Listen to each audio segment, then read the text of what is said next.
Welcome to Reimagining Your Rehearsal Strategy. Thanks for joining us. You know, the Consumer Division of Education is doing everything possible we can to bring as many tools to you that you can use immediately under these unusual circumstances. You're navigating some uncharted waters, and you're doing it really, really well. So, thanks for being here. Thanks for giving up the time. And I will tell you, this is a webinar you will long remember. Of all the things and the blessings in my life, I don't know how I got this one, but I get to hang around my heroes that are part of the Division of Education. Now, frankly, if it were me, I would take a webinar just to each one of them and spend the time. But when we put this tour de force together, wow. So Richard Saucedo, Paula Crider, Erin Cole, Frank Troyka, Suhan. Come on. Those are all blue chippers. Those are the master teachers, the luminaries, the icons, and they're here with you. Now, I want to tell you, they're going to be in the chat line. So take advantage of that opportunity to ask whatever questions you want. Yeah. And we'll be here to answer those questions and to hang out with you the whole time. So I'm going to pass this over to my colleague, Dr. Nola Jones, who's the Director of Educational Programs. Fasten your seatbelts. You're in for a great ride. Nola, it's all yours. Thank you, Tim. Well, we're so excited to be with you all tonight, and we thank you for taking time to be with us. We know these are difficult times and you're working so hard. There are a lot of other things you could do, but wow, what an opportunity to be with these great people. I don't want to embarrass anybody, but you need to know that on this call tonight, there's over 200 years of experience in music education. No, I'm not calling anybody old. It's just that we've got a lot of experience here. So we're here to share some thoughts. We've really been working hard. We heard you. This summer we did a survey to our teachers to say, what is it that you need? How can Consumer help? How can we be there for you? And we've developed a comprehensive unit of study that we're going to share with you later in the webinar. But before we get into that unit of study, let's get to some ideas about some things that might help you while things are changing. We know that it's an ever-changing landscape, and you could get a call tonight at 8 o'clock saying that your classroom situation is different tomorrow. What do you do? So this is kind of meant to be an I Got You webinar. So feel free to put those questions in the chat. They're all here. You'll never get the opportunity to engage with all these people and get ideas from so many smart, experienced master music educators. So I'm going to kick it to Dr. Paula Crider, our hero. Paula, you've just been such a profound influence over so many music educators and people who succeed in the field. Your stamp is on our profession, and it just in an indelible way, and we're so grateful to you. In your mind, what can you share with teachers about what they could be doing right now? Well, thanks, Nola, and hi, everybody. What teachers should be doing and could be doing is exactly what you're doing right now. All of the teachers that we've connected, you know, everybody's teaching like their hair's on fire, and you're doing everything you can to keep your students engaged, keep them loving music. And as you all remember, when we first met with Timmer, the first thing he said was, we know teachers are struggling. What can we do to help them right now? And so what we're going to talk about tonight is we came up with a brainstorming model, and it's not how to teach or what to teach as much as it is maybe just a springboard for your own imagination. Imagination is the DNA for the genius code. And I believe with all of my heart that in order to make meaningful music, we have to make music meaningful. And so we connect through metaphor, we connect through story, and we take the known and we apply it to the unknown. And that makes the music itself, it becomes the rocket fuel for creating the excitement and the joy of playing. And so I think the number one goal for all music educators right now is to keep their students playing and loving music. And the best programs do that through quality literature. So our first challenge, as you all know, was oh my gosh, what music are we going to use? Enter the genius of Richard Saucedo. This entire project is based on Greensleeves. And the reason that beautiful melody has lasted through the years is because it is just that. It's a compelling melody. So our goal in this, one of our goals, is to encourage students not just to play notes, but to play the music, to become involved in the music, and to enjoy the emotion of the music. So one of the downloadable files that we'll talk about later, it includes the text to Greensleeves, the words, and historical context, so that it's all designed to make the music even more meaningful. Because I think students, you know this, they're going to respond to the challenge of playing great music, because great music, I think, possesses an intrinsic logic. That logic, it fulfills us. It touches the soul at a place nothing else can. And so that's why we say a piece speaks to us. And this piece that Richard has created speaks to us in a really, really profound way. And I know all of my colleagues will agree. Every time we got an email that said, this is the latest iteration and the latest variation of Richard Saucedo's Greensleeves, it was like opening a precious gift. It was a true aesthetic surprise. So if you look at Richard Saucedo, he may look a little tired right now.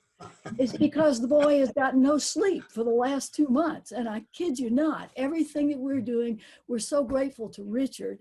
And today, or tonight rather, we're going to have the privilege of seeing this music through the eyes of the composer. So Richard, share your genius, talk to us. Thanks, Paula, and thanks for the kind words. Hi, everyone. Let me add my congratulations to what everyone is doing out there. I know that everyone's just working their tails off to make this work, whether you're completely virtual, whether you're doing a hybrid version, 50-50 maybe with your kids, or if you're one of the lucky ones that have all the kids back in your classroom. Boy, how we all can't wait until we get to that situation. But Paula, you're so right. You know, when we talk about making beautiful music, we always think about having beautiful music to make beautiful music with. And I couldn't be happier to be able to work with a melody like Greensleeves.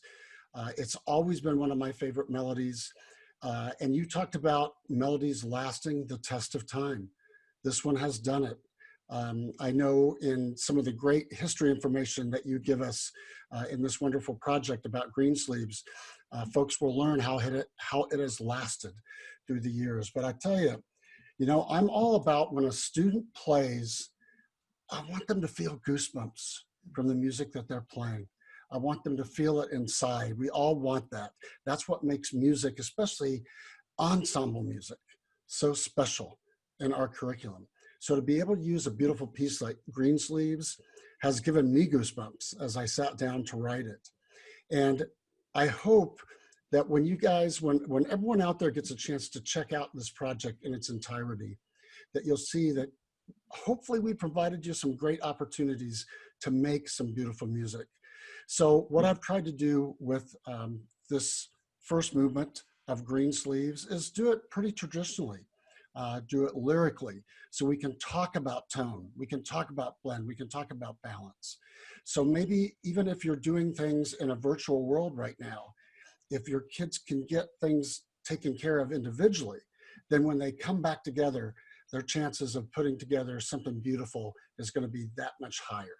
Okay, so I encourage you to continue, if this project works for you, great. Whatever you're using, make sure that you're getting to your individual students and making sure that they're continuing to develop, so that when you do get back together, not only are you going to be happy about having everyone back together, but you're going to have stronger performers, kids that are more fired up to work on your music.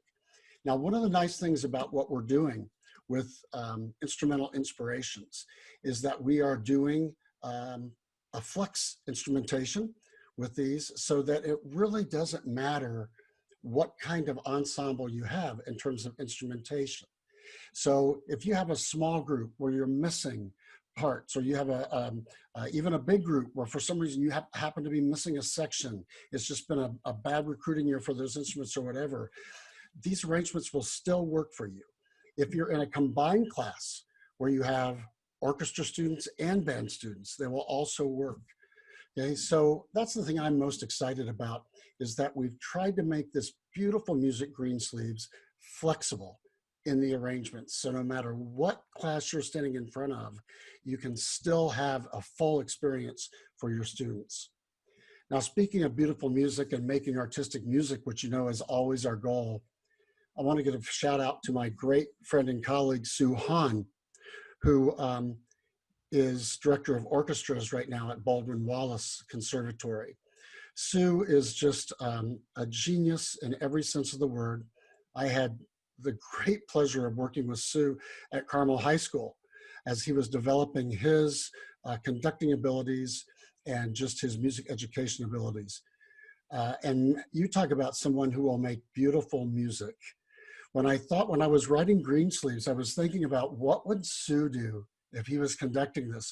And all of a sudden I started thinking about people slowing down this phrase and making a little bit more music, or putting a rise and fall here where people didn't expect it. And I just thought, wow, this is going to be so great to have him as part of our team, because boy, you talk about making something artistic and making something beautiful. Not sure there's anyone better than Sue Hahn to do that. Now, when we're talking about writing great music or trying to come up with great music, as every composer wants to, they want the kids to be engaged. You know, we want the kids to play this music and think, oh, I can't, when the teacher says we're going to get out this piece, I can't wait to get that out. That's what we want. Okay, and you know, a couple of my colleagues here have done such a great job of picking literature over the years and keeping their kids engaged. And so I'm going to toss it over to Frank and to Erin here for a second, because you guys, watching you two over the years, you've been able to come up with all these creative ways to inspire your students. So I'm going to let you guys share a little bit. Frank, you want to go first?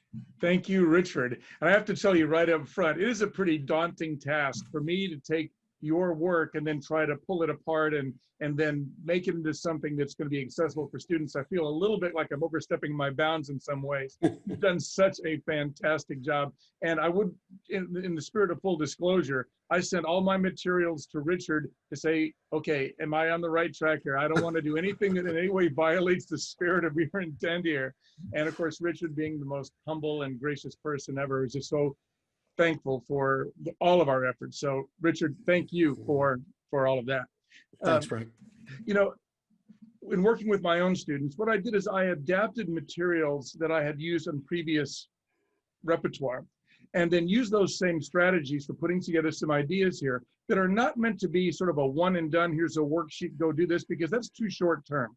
What we want to do is we want to develop the skills of our students so that by way of Greensleeves, we're developing their ability to approach all music more successfully and more independently. We want them to become independent learners. And we know right now we're all faced with that, because so much of it now has fallen to the individual to fill in the gaps we could use to fill it. We could fill for them when we got to meet them in person. So just to kind of to kick this off, the first thing I created and adapted from my own materials was a basic worksheet on understanding chords and scales. And since Greensleeves is in a minor key, I took basically created a sheet that illustrates the relationship between major and minor scales, and then how to build chords on each member of each scale degree, and then what inversions are.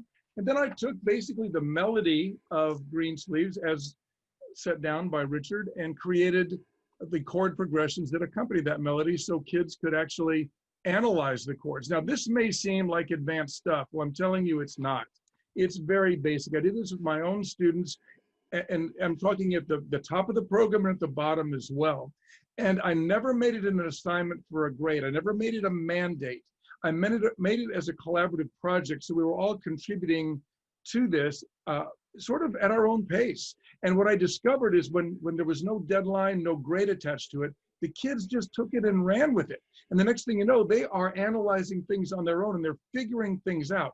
You know, we've got kids in our band programs, our orchestra programs that are little scientists. They really connect with the world of science and math. And when they start to see the relationship between the sciences and what we do with music, it suddenly opens doors to them they didn't even exist. And I can relate to that myself because as a little kid, I thought of this of music as such a mystery. Like I didn't really understand that there are some very simple patterns that evolve and to use Paula's word, the logic behind this. There really is some logic to all of this as well as the artistry.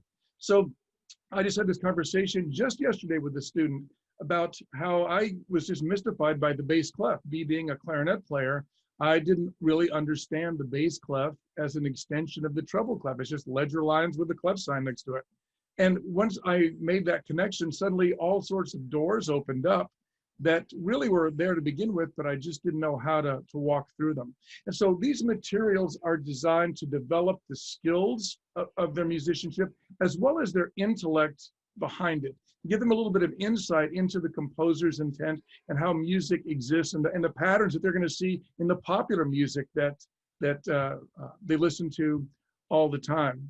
So this has been tremendously exciting for me because these are the very things I did with my students and I currently do with those young teachers that I mentor with their students. So I feel great about it. And of course, we've got these middle school kids we have to bring along and engage, and that can be an even bigger challenge in some ways. And I've been lucky enough to get to work with Erin Cole in putting these together. And she has been of tremendous value, a phenomenally successful middle school teacher for her whole career. Erin, what can you tell us about the middle school adaptation? Thank you, Frank. I think about this every day. And before I talk about that, I have to also say, you use the word daunting. I continue to learn so much from all of you on this webinar, and tonight is no exception. I'm just sitting here taking it all in. But teachers are true heroes right now, and I continue to be inspired by so many of the just incredible ways I've seen teachers pivot to not only maintain successful programs, but they're just truly thinking outside of the box, right? In the delivery of meaningful content. And those are the programs that I see, even in this odd environment you're all teaching in, they're thriving. I think for me, the number one priority though, and focus would be retention right now. In the midst of all of this, I would want to make sure that I keep my students excited about being in the program and making music. And to me, that's all about connecting with them, and keeping that curiosity alive and caring about them, especially those younger students. Ask them how their dog is doing. If you're teaching virtually and you see their dog or cat in the background, ask them about it, because that's how you maintain those relationships and keep them wanting to be in your program, so they know they are an important part of your program and you need them. There's so many people, like Richard mentioned, teaching in different types of situations right now, where maybe you are lucky enough to see your students in person, or if it's a hybrid situation or virtual. But there's a lot of students having to do both, right? Where they have some of their students in person, some virtually, and they've really found a great way to just keep those kids that are staying at home on their computers engaged with the students that are there in person. And that's just pretty incredible to me. And it's all about making it fun and engaging, because you think about middle school students, their attention span is that of a fly, right? So you've got to be on it with pacing, even virtually. I've seen so many great things that people are doing, whether it be sectionals with breakout rooms, if they're having to do it over Zoom, and they have retired band directors volunteering their time to come in there and teach. And, if it were me, I think about all the things I never felt like I had time to do because I was always teaching to the next performance. This would be the time where one of my big wishes was I wanted to teach more like the Japanese model, right? Where there's all the mentoring going on. So that brings me back to retention. And I think about, man, there could be so many great opportunities where you have those high school students mentoring and peer tutoring the middle school students. Not only A, is that a great way to keep them all engaged, but two, keeping that bridge going from middle school to high school and keeping them in your program. Plus the high school students just love to do stuff like that, right? And then just exposing them to great videos right now that maybe you wouldn't have time to play for them in class every day.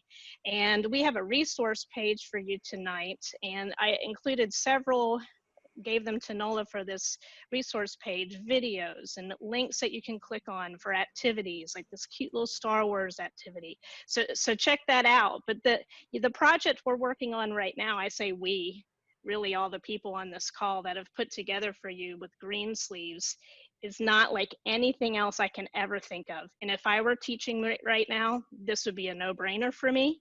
You know, I think about all the components that are part of this project, and not only the fabulous writing by Richard Saucedo and Greensleeves, but just the thought that the middle school students can play this along with the high school students. You know, we always had one concert during the year, typically in the springtime, where we would combine and play something together. But this would be something you can do now, right? Even for your winter concert, Greensleeves would be perfect for that. Sit the middle school students with the high school students, or whatever that looks like for you. I also think about all the pieces of this, like a conducting lesson from Dr. Paula Crider that your students can do with her on video. Are you kidding? So Paula, do you want to tell us a little bit about what's in store with that conducting piece? Well, one of the things we wanted to do, of course, is engage the students as many ways as possible. So in this pack is also a brief beginning conducting lesson, and that's for the middle school as well as the high school. And, you know, our thought there is simply to teach them not only to have the experience of learning how to conduct and start bringing along people that, just like all of us, decided we wanted to make this a career for the rest of our lives, but also it teaches them more about listening to the music. I talk about touching the sound, so they start feeling the contour and the shape of the phrase. And bottom line is, one of our hopes is that they will appreciate their conductors a lot more when they see that there's more to that than simply going floor, door, window, ceiling. So one of the things they do is that there's a recording of Richard's beautiful music. We teach them basic patterns and, you know, all right hand, no left hand, of course. That's next week. Kidding, of course. But at any rate, it's another activity that I think, and I know many of you teach your students, not just student conductors, but to have the students conduct in band and learn what that's all about. I think there's a great connectivity there. And you also did some amazing lead sheets, giving students the opportunity to play the melody, even if they're a tuba player, right? Right. And that's something I'm really passionate about, because I discovered that early in my teaching career. It occurred to me, you mentioned the tuba player. Tuba players typically, or string bass players, don't develop as nearly as fast as the principal violins and the flute players do, because they're back there playing the fundamental, you know, harmony, 1-4-5-1. But one of the things that I constructed with Richard's kind permission, everyone gets to play the melody. And I think that that's something that if you take the time to do with a piece that you're working on, that all of the students have, first of all, the aesthetic response, the emotional response to getting to play the melody instead of always playing accompaniment. Secondly, you can use it as I always use it as a springboard. It's like, all right, who wants to play the green sleeve melody today and say something different with it? Say something different with it. And the second part of the lead sheet is that we all know kids love a technical challenge. And the second movement that you'll hear it's a jig on green sleeves. It is so cool. You just want to pick up your horn and play it. So all of the kids get to play this. It's not always in the right sonic register. They may have to change octaves. But the bottom line is, when everyone gets to play the melody, they're challenged. And furthermore, and I came up with this when I was talking to one of the directors, it's like, I'm having trouble getting my kids to practice the parts. So we're working on, you know, X piece of music. And I said, okay, go get the second trombone part, take a look at it. And he did. And it was like, oh, Johnny's not going to want to run every night and practice an hour on the second trombone part, but let Johnny play that jig. It's going to be fun. And that's the bottom line, you know, because making great music can be fun. So that's the idea behind the lead sheet. And thanks for asking about it, Erin. I'm going to jump in. First of all, I want to tell you how frustrated I am with all of you, because I want to spend the whole hour with each of you. I mean, my gosh, it's like, I remember being at a conference, and one of the icons was up there giving a clinic, and somebody put up their hand and they said, well, just tell me, what do I have to do to have a great ensemble? And the answer was, get great players. We're done. Well, I'm writing it down. Okay. And when I hear all of you talk, I'm like, oh, yes, yes. You know, we become like the people we hang around. And when I get to hang around you guys, I'm like, this is unbelievable. Give us some thoughts as we just go around the horn here. Give us some thoughts about what you would do if you were them and had this opportunity. Richard, we'll start out with you since you're the author of much of this. Well, Tim, the one thing I can't stop thinking about right now is how my life would have been changed if I had been in high school or middle school and watched a Paula Crider conducting video. I mean, my life would have totally changed. Like, I have to admit right now, I get really nervous conducting in front of Paula now, okay? But because she's such an amazing conductor, and not just an amazing conductor, she's an amazing teacher of conducting. But I just wonder how so many kids' lives will change just watching this and listening to her talk about the top of the phrase, the bottom of the phrase, what you can do besides just the pattern. It's just really exciting to me. So if you're going to study a basketball, get to LeBron James or one of those people. You're going to hang out with a good conductor and study it. Not any better than Sis Crider. Thinking as I was watching all of you talk, how much fun it has been. We've been meeting every Tuesday and talking about what's your idea, and I never failed to go away without being a better teacher and a better musician just from listening to all of my colleagues, and using that as a springboard. I know we feel very remote now, especially if we're not meeting with our kids, but reaching out to colleagues, reaching out to people, and just have a Zoom.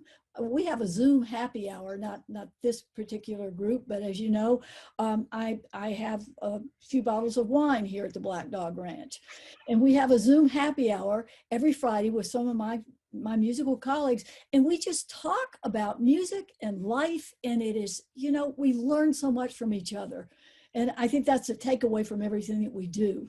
Go, Dr. Jones. Richard inspired me. The instrumental inspirations, he inspired me again. So I think one of the things that we really want to share with you all tonight is, yes, if this instrumental inspirations is an I got you, and it'll get you over 4, 5, 6, 8, 10 weeks, whatever it takes for you to get your legs under you in this crazy time, great. But it can be, you don't have to do this. You don't have to have instrumental inspirations to do your own conducting video or do your own melodic lead sheet so that each student can say something different on their next Zoom call. So all these things are meant to be ideas for you. Sure, we want you to have this, but the point of this webinar is to give you ideas, and hopefully, like Paula's already inspired me about that melodic lead sheet and how fun that could be for the teachers. And Erin's thing about the high school students mentoring the younger students, because we know that's the highest order of retention is when you teach what you know. So that's a great way to keep students engaged. We just want to keep pumping, and hopefully we just know that it's hard, and we want to give you the support you need. And that's, so you don't have to do our version of this. We hope you will, but if you don't, maybe this will inspire you to do your own version of some of these things. And Nola, part of what Tim, did I just jump on you? Well, that's all right. I'm used to it by now. Go ahead. I'm just teasing you. I'm teasing you. Go for it, Frank. Part of the challenge right now is to create some real genuine short-term success for our kids, because some of us only see their kids once a week, and that's hard to create any kind of continuity. So having something that we can do right now and feel like I did this right now is important. And all of us put these materials together with that in mind. Now, that being said, when we look at Richard's materials, we're going to see some pretty advanced challenges there. I mean, some pretty big challenges technically and all that, but there's the companion to it also, which gives an accessible version to virtually every kid, and that's important. And we're building relationships. As I said, when I look at all of you on this webinar, honestly, I would never see all of you this much. So seeing you this frequently has made me closer to all of you, and that's a metaphor for our teachers as well. Maybe not a metaphor. It's a parallel to what we do it with our students. So this has gotten me so excited because it's so practical, and it's so vital right now that we engage our kids, because attrition is a very real threat right now, and this is meant to help us mitigate some of those possibilities. Well, yeah, and amen, amen, amen. That particularly when Nola said that, it doesn't have to be this piece of music. It's the infrastructure and the scaffolding for every piece of music that you can bring to your students in this fashion. So if I can learn anything about writing, composing from Richard, or conducting from Sis, or if I can get those middle school ideas from Erin, who's read, or Frank's always got 18 ideas that we can split into, I'm there. I'm there. Okay, Erin, God, so proud of you.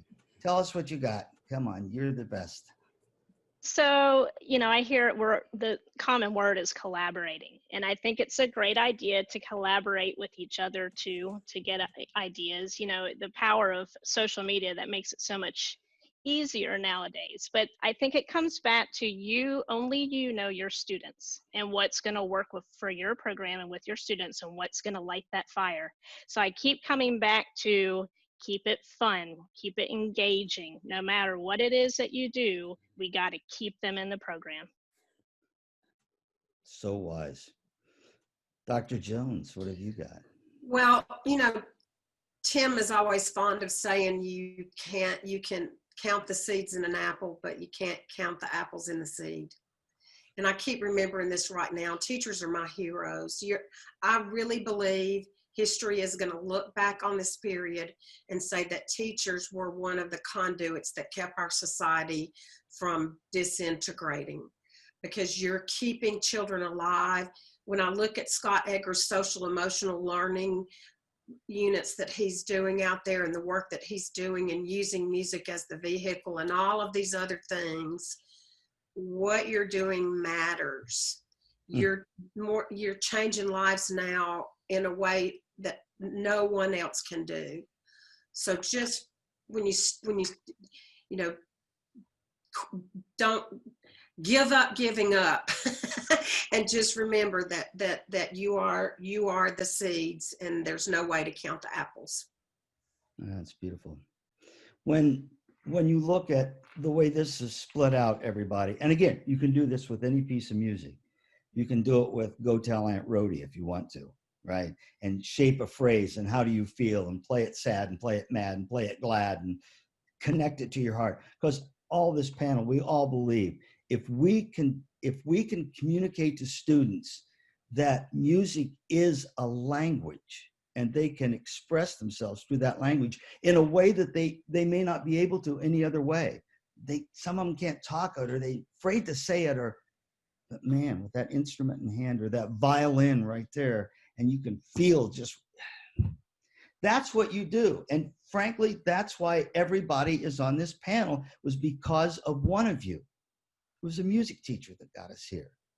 And now, as Nola said, more than ever, we need you. Just think about this. Taking a piece of music, understanding the historical perspective, knowing how to conduct it, having it in styles of hip hop, jazz, jig, knowing the social emotional learning that's wrapped around it, being able to understand the theory and put it in a fashion that those kids understand. This is why it's this way. And rehearsal suggestions, that's a pretty decent recipe, And again, we're here to do everything we can to help you with it. Okay, one last thought, as we go around to share with all the 500 plus people who signed up for this webinar. Thanks again for doing this. If this one works, we'll do some more. So I'll give whoever wants to start. You're free. Good thoughts for our teachers. We're going to come out of this with some ideas we never knew and some possibilities we never knew were out there. And it's so easy to see right now the setbacks and the shortcomings. But I believe that when we start moving back into our classrooms full time and we start engaging our kids in a way we're more accustomed to, we're going to be better teachers. And it's things like this and ideas like this and collaborations like this that are going to make all the difference. So we have to learn to embrace the setbacks sometimes. Well, and the other part is we can't change it. We can grunt all we want. Yeah. It's not gonna. The only thing we can control is our attitudes and ourselves about this. Okay, Richard, you're next on the screen, my friend. Well, Tim and all of you, you know, there have been things that have happened in our world that have totally changed the way we do things in the world over the years. And this is one of those times. I really believe that. But for us to get to whatever we're about to go to, I believe it's going to be teachers that show us how to get there. And, you know, it's no secret that music teachers are my favorite. Not that I have anything against academics, in moderation, of course, but I really believe that music teachers are going to help get us there. Because I think, and all teachers, you know, I'm just joking about the academic part. All teachers are going to be the people that lead us there. So let's look at this as our next opportunity instead of our next challenge. Yes, we're all mentors now. We've advanced from teachers to everybody. Mhm. Everybody's a mentor. Erin? I think about students join because of you. Students join your programs because of you. So just continue to connect with them and inspire them. Sister Paula? One of my favorite sayings is that music can create the world as it ought to be. Amen.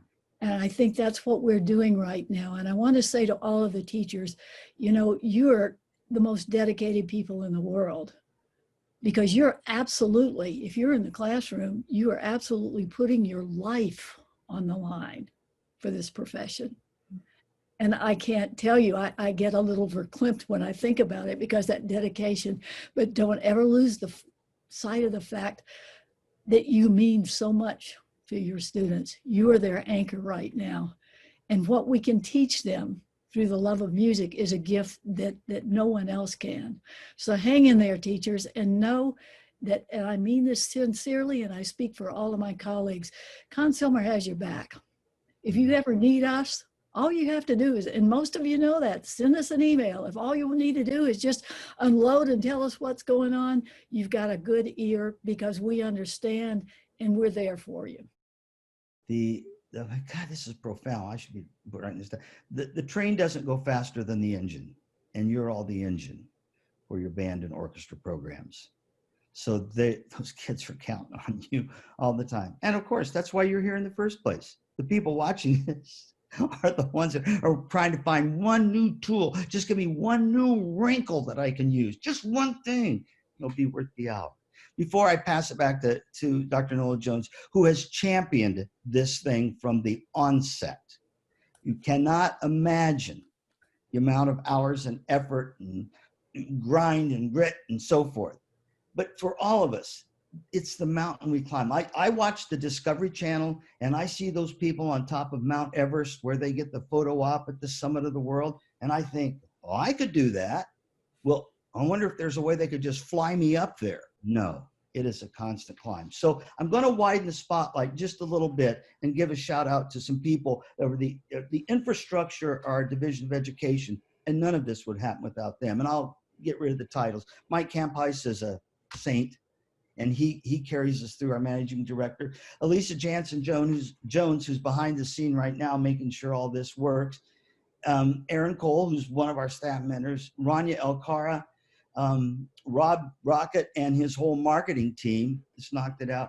And for sure to our president and CEO, Steve Zaff, who, when all this exploded, the easiest thing to do would have been just to say, Division of Education, let's push you over here till everything gets back running full blast. Then we'll bring you back. And he did just the opposite. He said, no, this is the part that stays. We need to take care of our people.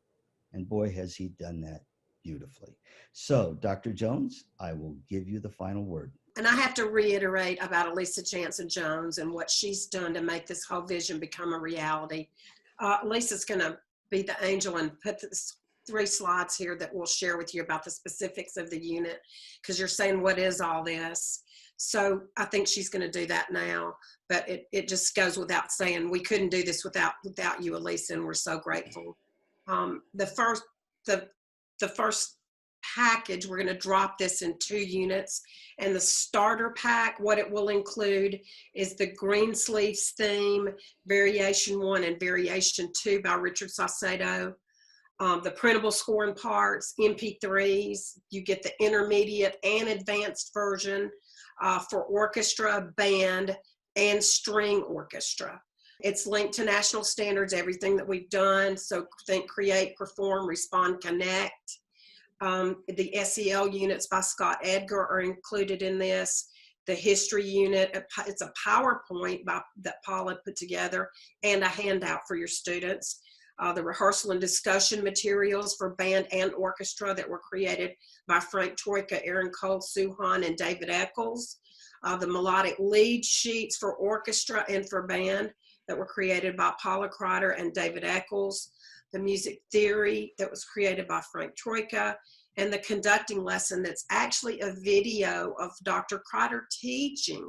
I'm going to go back and take it again myself. That's all in Unit 1, folks. And if you look in the offer section over here, there's an offer button. You're going to find a few things. There's a resource page. Please understand, we're not promoting that as being comprehensive at all. It's just our gift to you. We ask people, okay, what are you using now? What's been helpful? It's a slew of podcasts, video links, all kinds of things, resources that you might use as inspiration. That's not part of this project. It's just our gift to you for sticking with us through all this tonight. And then the other thing that I want to share with you is that there's also a coupon in there for 15% off of Scott Edgar's materials through GIA Publications. We have to thank our thought partners at GIA for allowing us to use some of the worksheets out of his books for this project. And so if you decide you want to buy the whole workbook, they've included a coupon for 15% off for you. And then for sticking with us to the end of this tonight, we're going to give each person who purchases $100 off the starter pack that you'll be able to use. The second drop will come in late October, and we're going to include a webinar. We could have done all this at once, but we didn't want to wait. We felt like you needed these materials now, yesterday, last week, last month. So the second unit, the second starter pack, if you look, it's the Green Sleeves. It's Variation 3 and 4. And I don't want to give away your secrets, Richard, but think Locrian mode and aleatoric and jazz influenced. It's going to be awesome. Think if you looked at who are the most incredible professional musicians that I would want delivering master classes for my students, who's going to be doing that? Yeah, that's who we've got. We can't release that yet, but it's going to be uber cool. Again, you get the printable parts and scores, the MP3s, everything's linked to standards. There's a hip hop unit in there where they can take the melodic lead sheets that Paula's done and play that on their cello, write the loops underneath it, and write the lyrics. How cool is that? There's a jazz lesson with Antonio Garcia. If you came to Consumer Connect this summer, you saw him. He's absolutely amazing. And then to tie it all up and put a bow on the top of it is the composer lesson with Richard Saucedo. So we're super excited about this. And again, we want this to be an I got you, that whatever you need, these would be your resources that could get you through. You might not need it today. You might need it second semester. It could all change tomorrow. And we feel like the materials don't have a shelf life. So let us know what you need. We're here to help. We thank you so much. We've got the landing page in the comments over here. And that landing page has all the MP3 files on it. You can listen to those and look at the scores now. And I think that's everything for tonight. Tim, I'm going to throw it back to you because, I remember all those times at Midwest that we held hands and we sang Amazing Grace as a group of people, and we all had to get out Kleenexes before it's over. There's nobody better to unite our community of music teacher, leaders, and artists than you. And I think we just have to take a second and thank Tim Lautzenheiser for what he's given us, not just tonight, not just right now, but what he's given us all our lives. There's so many of us who would not be where we are without you, Tim. Mm-hmm. So from a community of people, we gratefully acknowledge and thank you for what you're doing for us. None of us would be here without you. Thank you. None of us. It's hard to accept compliments across this board from you when none of us are real good at, but thank you. Yeah. I mean, what's the greatest thing could happen for your whole life to be doing something you want to do? My gosh, how does it get any better than that? And Nola, thank you, because like I said, there were many late nights when emails were flying around at 2 a.m. And so we could get this just exactly the right way. And you're right about the DOE staff. I mean, they're not on the clock. They just go full time all the time. And the most important thing is that the people you see on the screen, yes, and the people that are back at Command Central doing this, this isn't a job. This is a mission. Where the commitment and dedication, as just like the people watching this, is off the chart. It's immeasurable. Now, you want something, you need something, you have an idea that can help you out, you get to us. We'll manifest it into reality one way or another. So to my family there, who I make no bones about it, I love you all. You are my family. And to all the people out there who took the time to hang out with us for a little bit, thank you. Here's the great teaching, and now it's time to let the music begin.